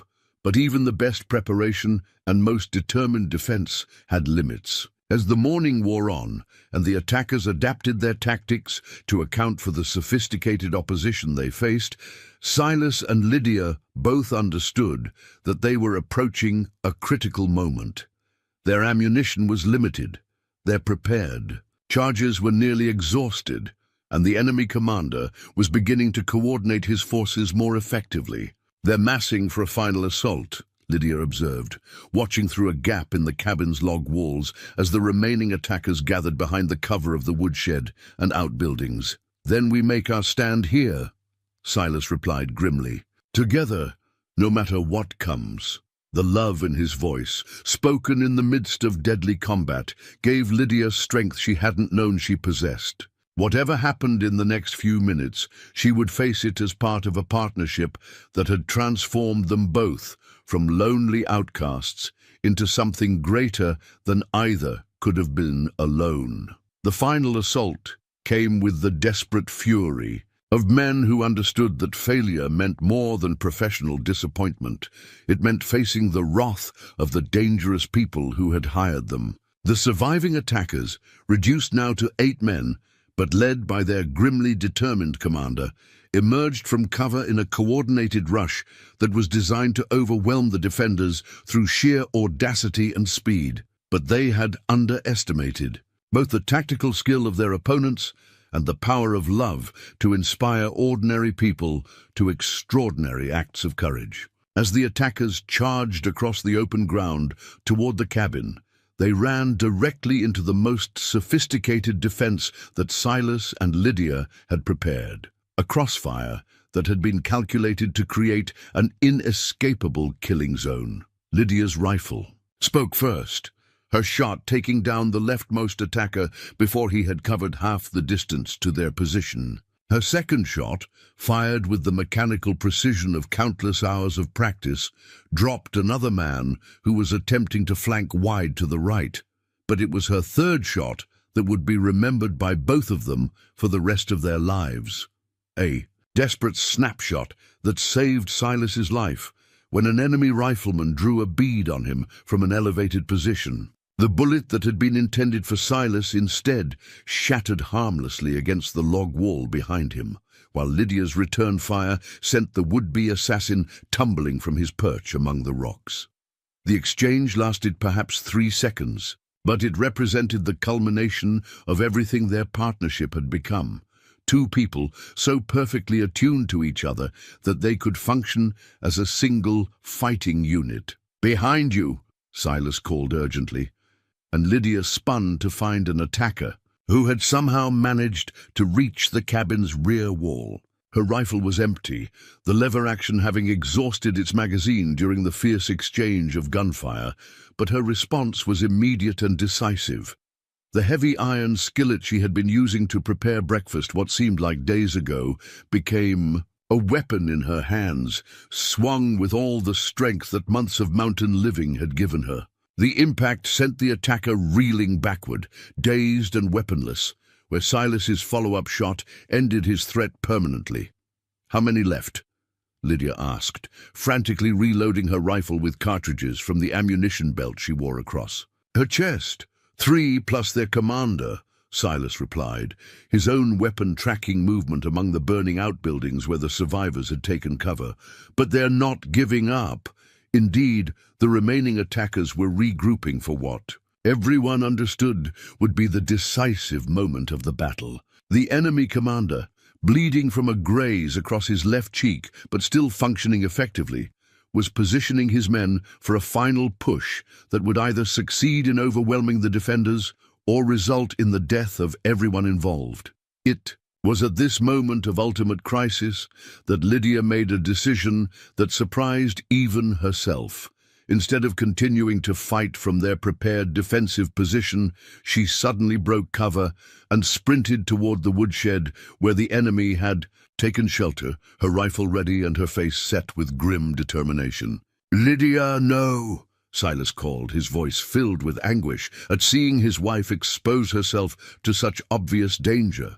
But Lydia had seen something during the battle that her husband had missed. One of their carefully placed charges remained unused, positioned directly beneath the woodshed where the enemy had concentrated their forces. If she could reach the detonation point, she could end the battle in a single devastating explosion. The run across the open ground seemed to take forever, though it lasted only seconds. Enemy bullets whined past her head and kicked up dust at her feet, but somehow none found their mark. Perhaps it was luck, perhaps it was the poor shooting accuracy of men under extreme stress, or perhaps it was something more. The protection that comes to those who fight for love rather than money. She reached the detonation point just as the enemy commander realized her intention and began shouting warnings to his men. But it was too late. Lydia's hand was already on the prepared charge's trigger, and her finger was tightening with the certainty of someone who had made peace with whatever consequences might follow. The explosion that followed was the loudest sound that had ever echoed across their peaceful mountain valley. The woodshed simply disappeared in a cloud of smoke and flying debris, taking with it the 3 men who had been sheltering behind its walls. The concussion knocked Lydia to the ground and left her ears ringing, but when the dust settled, she was still alive, and the immediate threat to their home had been eliminated. Of the enemy force that had attacked their cabin at dawn, only their commander remained alive, and he was badly wounded and disarmed. Silas approached the man with his rifle ready, but it was clear that the fight had gone out of him completely. "It's over," the commander said, his voice carrying the weary resignation of a professional soldier who had given his best effort and come up short. "Whitmore didn't tell us we'd be facing military opposition." "Ezra Whitmore hired you?" Silas asked, though the answer was obvious. "Him and others. Lot of money involved, lot of important people who wanted this land, but not enough money to keep. Fighting people who know what they're doing better than we do." Lydia, limping slightly from her rough landing, but otherwise unhurt, joined her husband beside the defeated enemy. The transformation in her appearance was remarkable. The proper town lady, who had left Prosperity Creek the previous year, had been replaced by a woman who looked entirely comfortable holding a rifle and covered in the dust and smoke of battle. "What? Will you tell the people who hired you?" she asked the wounded commander. "The truth," he replied with bitter honesty, "that they sent us to fight settlers and we found soldiers instead. That the woman they thought would be helpless proved to be as dangerous as her husband. That some battles can't be won, no matter how much money you throw at them." As Silas bound the man's wounds with the practical compassion of someone who had seen enough of war, both he and Lydia understood that they had won more than just a tactical victory. They had proven to themselves and to anyone else who might threaten them that their partnership was strong enough to survive anything the world might throw at them. The battle was over, but its consequences would reshape everything that followed.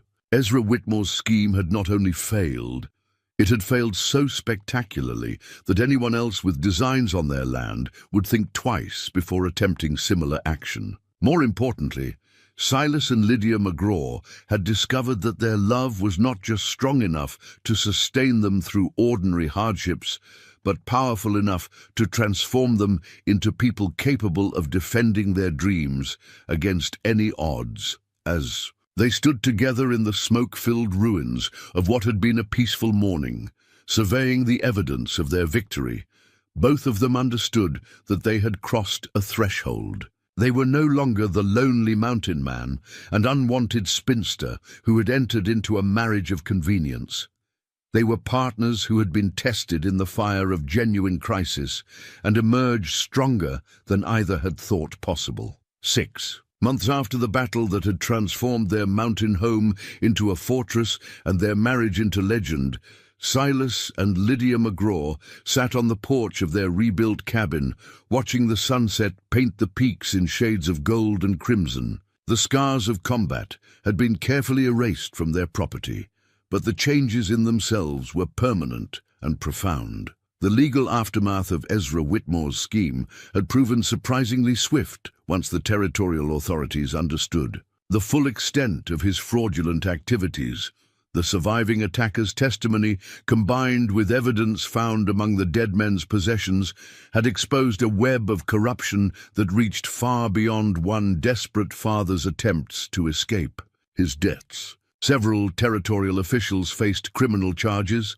Multiple mining ventures collapsed when their illegal foundations were exposed, and Ezra himself had fled to Mexico rather than face prosecution for attempted murder and grand theft. More importantly, for Silas and Lydia, their property rights had been confirmed beyond any possible challenge. The gold deposits that had attracted so much criminal attention remained theirs to develop, or not, as they chose. They had decided, after much discussion, to leave the precious metal where nature had placed it, content with the wealth they had already discovered in each other. "I received a letter from Victoria today," Lydia said, holding up an envelope bearing her sister's familiar handwriting. "She wanted to know if we were planning to attend the territorial governor's reception next month." "And what did you tell her?" Silas asked, though his tone suggested he already knew the answer. "That we might consider it if they held the reception up here in the mountains, but that we weren't particularly interested in traveling to Denver just to make polite conversation." with people who wouldn't have given us the time of day 6 months ago. The transformation in Lydia's social attitudes had been as dramatic as everything else about their new life together. The woman who had once accepted cruel whispers about her appearance with resigned dignity now possessed the confidence that came from being valued for qualities that actually mattered. She moved with the easy grace of someone entirely comfortable in her own skin, and her laughter, once a rare sound, had become one of the mountain's most beautiful features. Silas had changed as well, though his transformation was perhaps more subtle. The hermit's defensive solitude had been replaced by an openness to the world that reflected his contentment with the partnership he had found. He still preferred mountain isolation to town society, but it was now a choice made from strength rather than an escape born of disillusionment. "There's something I want to show you," Lydia said, disappearing into the cabin and returning with a leather portfolio that Silas hadn't seen before. Inside were detailed sketches, not the botanical drawings she was known for, but portraits. The first showed Silas as she saw him, not the rough mountain man that others perceived, but a man of intelligence and sensitivity whose eyes held depths that spoke of both strength and kindness. The second was a self-portrait that revealed how completely her self-image had changed. Gone was any trace of the plain, unwanted spinster, replaced by a woman who radiated confidence and inner beauty. But it was the third sketch that brought tears to Silas's eyes. It showed the two of them together, not as they appeared in any mirror, but as they appeared in the truth of their relationship. Two people who had found in each other the missing piece of themselves, creating something greater and more beautiful than either could achieve alone. "This is how I see us," Lydia said softly. "Not perfect by society's standards, but perfect for each other." "It's the most beautiful thing I've ever seen," Silas replied, and meant it completely. As evening deepened into night and the first stars appeared above the mountain peaks, they talked quietly about their plans for the future. There would be children, they hoped, who would grow up understanding that real beauty had nothing to do with appearances and everything to do with character. There would be continued improvements to their homestead, projects that would benefit from both Silas's practical skills and Lydia's analytical intelligence. And there would be the quiet satisfaction that came from building something lasting together, far from the schemes and superficial judgments of a world that had never really understood either of them. "Do you ever regret it?" Silas asked as they prepared to go inside, "leaving your family and the life you knew to come up here with a stranger?" Lydia considered the question seriously, as she considered everything, then smiled with the radiance that had first made him understand how wrong everyone's assessment of her had been. "The only thing I regret," she said, "is that it took 26 years for me to find the one person in the world who could see me clearly. But I don't regret anything that happened after that. Not the arranged marriage, not your father's schemes, not even the battle that could have killed us both, because all of it was necessary to bring us to this moment, sitting here together as partners who know exactly what we mean to each other." "And what do we mean to each other?" Silas asked, though he already knew the answer. "Everything," Lydia replied simply. "We mean everything." As they walked hand in hand into their home, a cabin that had become a fortress that had become a sanctuary, and a sanctuary that had become the foundation for a love story that would be remembered long after the gold in the surrounding mountains had been forgotten.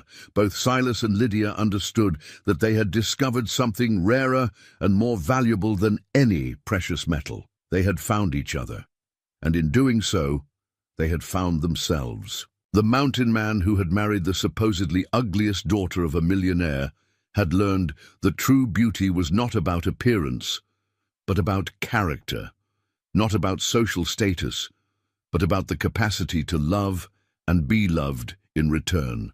And the woman who had been dismissed as plain and unmarriageable had discovered that she was, in fact, exactly what she had always been: remarkable, valuable, and worthy of a love as enduring as the mountains themselves. In years to come, when, Travelers passed through the territory and heard the story of Silas and Lydia McGraw. They would shake their heads in amazement at the tale of the unlikely couple who had built an empire of the heart in the wilderness. But those who knew them best understood that there had never been anything unlikely about their love. It had simply taken the right circumstances to reveal what had been waiting all along to be discovered. The mountains kept their secrets. But this one was too beautiful to hide forever. In a world that too often judged by appearances, Silas and Lydia McGraw had proven that the most profound transformations happen not in how we look, but in how clearly we learn to see. Sometimes the people we overlook become the very ones who save us. In a world that judges by appearances, true love often hides behind the faces society chooses to ignore. Silas McGraw was the loneliest mountain man in Montana Territory. When the wealthy Whitmore family offered him their plainest daughter Lydia in marriage, everyone expected disaster. The townsfolk called her the ugliest girl in 3 counties. But as Silas and Lydia headed into the harsh mountains together, something unexpected began to happen. Through winter storms and dangerous outlaws, through family betrayal and frontier hardships, they discovered that real beauty has nothing to do with looks. Their partnership would grow stronger with every challenge they faced. What could this unlikely pair teach an entire town about the true meaning of love? Before we jump back in, tell us where you're tuning in from, and if this story touches you, make sure you're subscribed, because tomorrow I've saved something extra special for you. The autumn of 1873 painted the Montana Territory in shades of gold and crimson, and nowhere was this more evident than in the bustling frontier town of Prosperity Creek. Nestled between rolling hills and backed by the towering Rocky Mountains, the settlement had grown from a mining camp into a proper town. Over the past decade, false-fronted buildings lined the main street, their weathered wood bearing witness to harsh winters and scorching summers. The sound of hammers rang from the blacksmith's forge, mixing with the creak of wagon wheels and the steady clip-clop of horses navigating the rutted dirt road.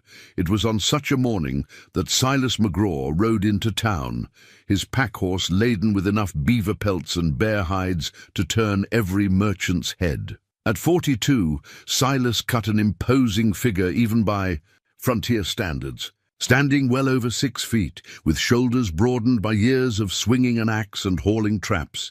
He moved with the quiet confidence of a man who had learned to trust only himself. His dark hair, streaked with premature silver, hung past his collar, and his full beard bore the same distinguished threading of gray. But it was his eyes that marked him as different from other mountain men.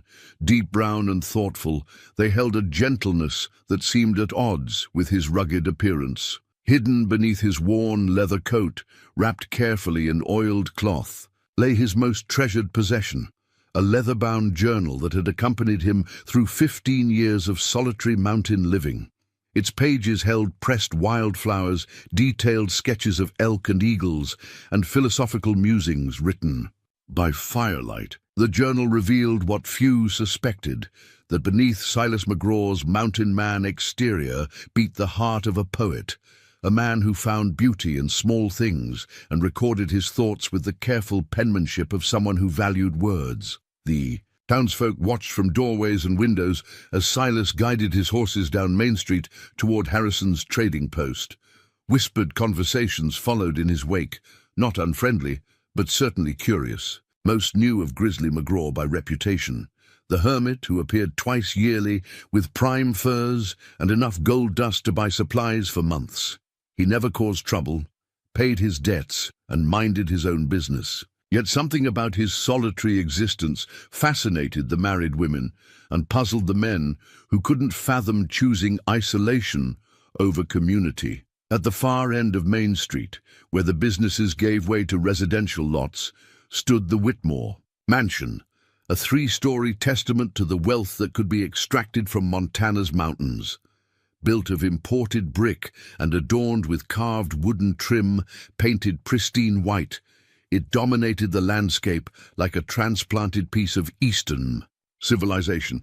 Behind its tall windows and manicured gardens lived Ezra Whitmore, his wife Margaret, and their 3 daughters. The Whitmore name carried weight in Prosperity Creek. Ezra owned the largest share in 3 different mines, held the mortgage on half the businesses in town, and served on the town council. His eldest daughter, Victoria, had married the territorial judge's son in a ceremony that had been the social event of the decade. His middle daughter, Caroline, was engaged to a railroad executive from Denver and spent her time planning a wedding that would rival Victoria's. Both young women possessed the kind of classical beauty that frontier men wrote poetry about: golden hair, blue eyes, and the refined manners that came from Eastern finishing schools. But it was the 3rd daughter who concerned Ezra Whitmore. As he stood in his study that morning, gazing out at the mountain man securing his horses at the trading post, Lydia Margaret Whitmore, 26 years old and still unmarried, represented what polite society considered a problem.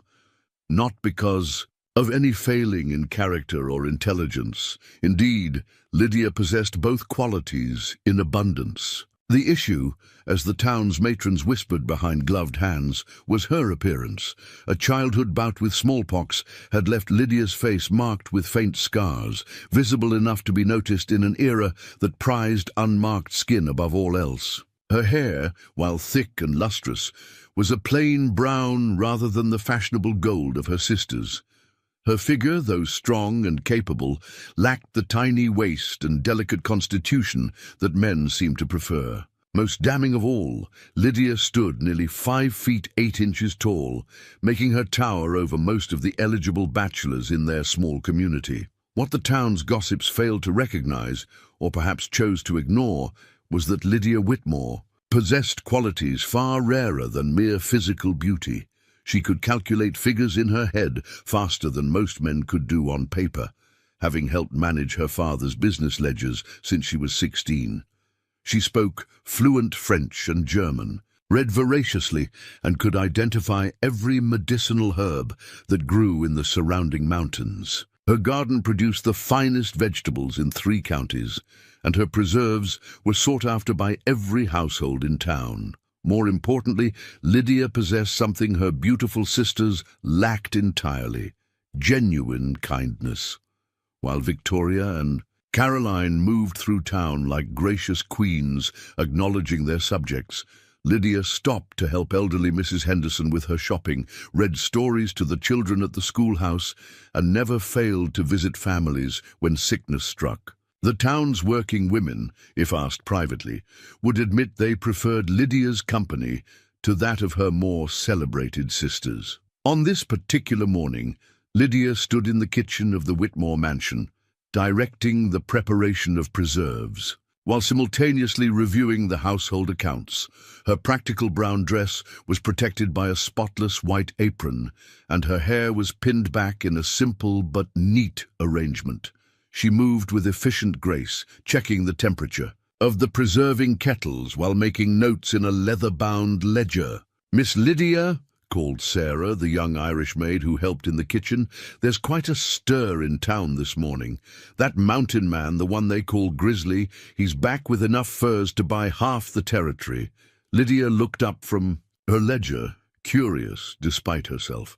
She had seen Silas McGraw during his previous visits to town, though always from a distance. Something about his quiet dignity had caught her attention. The way he moved through the crowds, without seeming to notice the attention he drew. "Sarah, you shouldn't listen to gossip," Lydia said gently, though she found herself walking to the window that overlooked Main Street. From her vantage point, she could see the tall figure of the mountain man as he negotiated with old Harrison over the price of his furs. Even at this distance, there was something compelling about Silas McGraw's presence. Unlike the other rough men who frequented the trading post, he carried himself with a quiet authority that suggested hidden depths. His movements were deliberate and economical, speaking to someone who had learned to waste neither motion nor words. As if sensing her observation, Silas glanced up toward the Whitmore mansion. For just a moment, their eyes met across the distance, and Lydia felt an unexpected flutter of something she couldn't quite name. There was no mockery in his gaze, no pity or dismissal, just a steady, thoughtful regard that made her feel seen in a way she rarely experienced.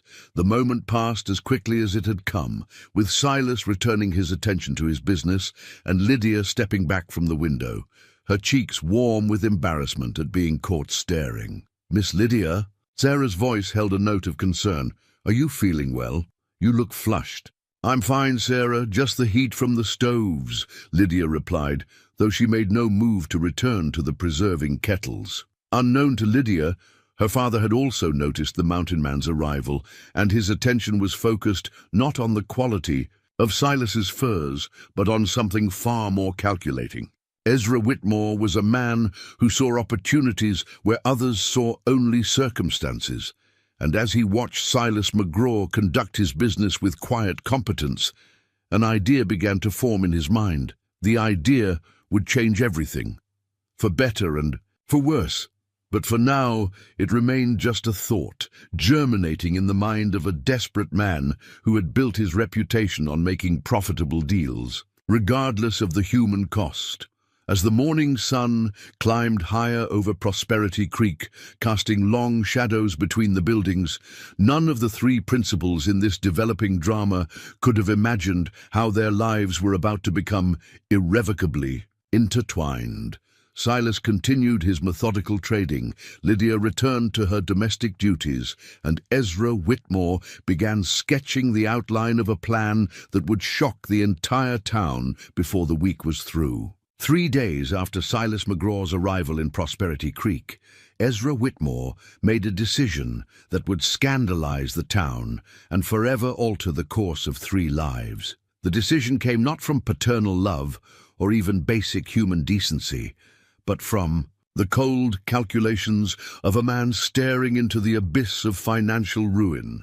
Hidden beneath the polished veneer of the Whitmore mansion's prosperity lay a truth that Ezra had managed to conceal from even his own family. The mines that had made him wealthy were playing out, producing barely enough ore to cover operating expenses. Worse still, he had leveraged his properties and businesses to invest in a railroad venture that had collapsed spectacularly, leaving him with crushing debts that would soon come due.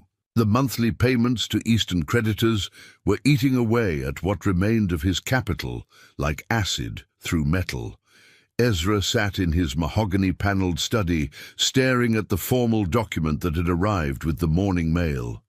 The marriage contract lay spread across his desk, its official seals and legal language representing what he had convinced himself was a brilliant solution to multiple problems. The document bore the signatures of witnesses and had been prepared by the territory's most expensive attorney, though its contents would have horrified anyone with a shred of decency. The contract was deceptively simple in its language, offering Lydia Margaret Whitmore in marriage to Silas McGraw in exchange for a substantial monetary consideration. But hidden within the legal terminology were clauses that revealed Ezra's true intentions. Upon marriage, Lydia would retain certain property rights that would revert to her family in the event of her husband's death or disappearance. More tellingly, the contract granted the Whitmore family advisory rights over any land or mineral claims acquired during the marriage. Ezra had done his research on Silas McGraw, and what he had discovered filled him with a greed that overrode any concern for his daughter's welfare. The mountain man's trap lines covered territory that geological surveys suggested might contain gold deposits. More importantly, Silas had filed claims on several promising parcels of land, claims that a clever man might find ways to control through family connections. The plan was elegant in its simplicity and monstrous in its callousness. Marry off his unmarriageable daughter to the wealthy mountain man, then use family influence to gain access to his resources. If Silas proved difficult to manipulate, well, the wilderness was dangerous, and mountain men sometimes simply disappeared. Either way, the Whitmore family would emerge from their financial crisis stronger than ever, What Ezra had not counted on was his daughter's intelligence or her ability to read people and situations with startling accuracy. When he summoned Lydia to his study that afternoon, she entered with the quiet dignity that had always marked her interactions with a father who barely acknowledged her existence. "Lydia, sit down," Ezra commanded, gesturing to the leather chair across from his desk. "We need to discuss your future." Lydia settled into the chair with practiced grace, her hands folded in her lap and her expression carefully neutral. Years of living with her father's indifference had taught her to expect nothing good from such conversations. "I've arranged a marriage for you," Ezra announced without preamble, watching his daughter's face for any reaction. "To Mr. McGraw, the mountain man. The ceremony will take place this Saturday." For a moment, the only sound in the study was the ticking of the grandfather clock in the corner. Lydia's expression didn't change, though something flickered briefly in her dark eyes. Surprise, perhaps, or calculation. "I see," she said finally, her voice steady despite the turmoil that must have been raging beneath her calm exterior. "And what does Mr. McGraw think of this arrangement?" "He's agreed to it, naturally. No man would refuse such an advantageous match." Lydia's gaze moved to the contract on her father's desk, taking in its official appearance and formal language. Even upside down, she could read enough to understand that